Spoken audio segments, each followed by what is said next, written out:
Welcome back, and we appreciate your valued company. Time for us to quickly look at what the dailies are holding for you this Monday morning, and I start you off very quickly with a copy of the Daily Nation, the main read being man on a mission. This is the President, Dr. William Ruto, who's being talked about in this particular daily, and specifically this article just citing that since he took oath of office, he has at least attended 126 minutes.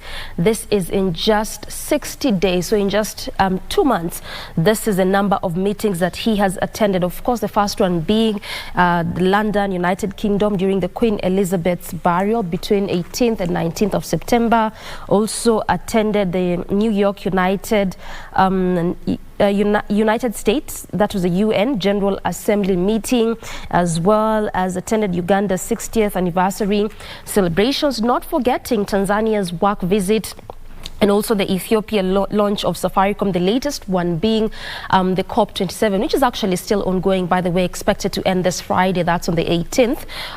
That is late this week. So these are just some of those meetings that he has attended. But also the caveat here being that much as this is some of the works that he has been doing so far, Kenyans are still feeling the pinch. Much as he's talked about revolutionizing his government, and the pinch is basically being felt in the high cost of living and the issues that Kenyans are still reeling with.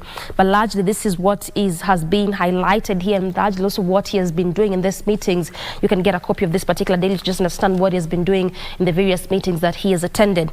Also, PS nominees line up for vetting by MPs. This is set to start today. I'm talking about the 51 principal secretaries who were nominated by the president, where the vetting is supposed to begin this Monday, and that is also supposed to continue throughout this entire week.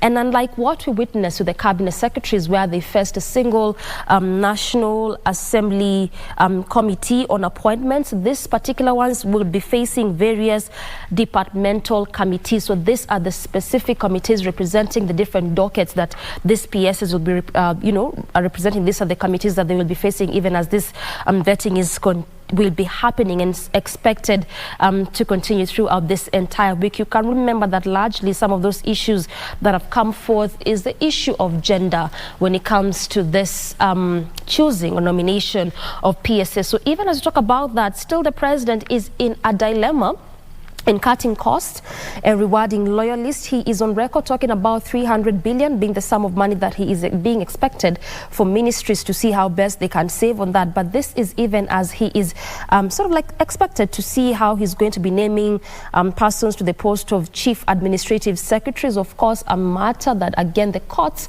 have spoken into, citing the it being unconstitutional, that these positions are not predicated in the constitutions, and also this particular position has faced challenge from the Public Service Commission, or again also actually went ahead to ask Kenyans to apply for this particular position. It has faced opposition from the Law Society of Kenya as well, different individuals, again just adding to what the courts had talked about there in respect to them being unconstitutional. So will he go ahead to name some of those loyalists and those that were really for him so much so in the elections? And then what will this mean in respect to what the court said? And also again, what will this mean in the aspect of cutting on expenditure, particularly when it comes to the executive? We still wait to see how that will happen. And lastly, a matter that also made its way in the news is still very much a current affair, issues of banditry. The president has over time spoken to this matter. Even just before he talked about the matter yesterday in Kabarnet in Baringo County, it is a matter that he also spoke into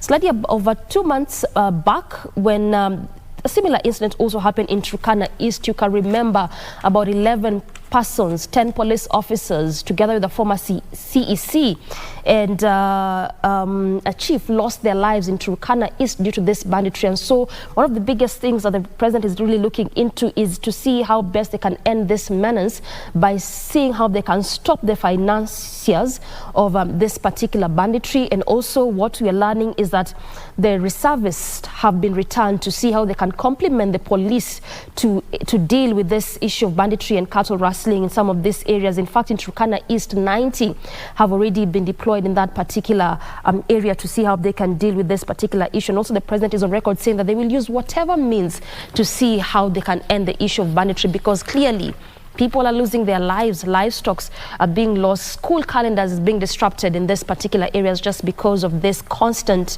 and consistent attacks. Victor.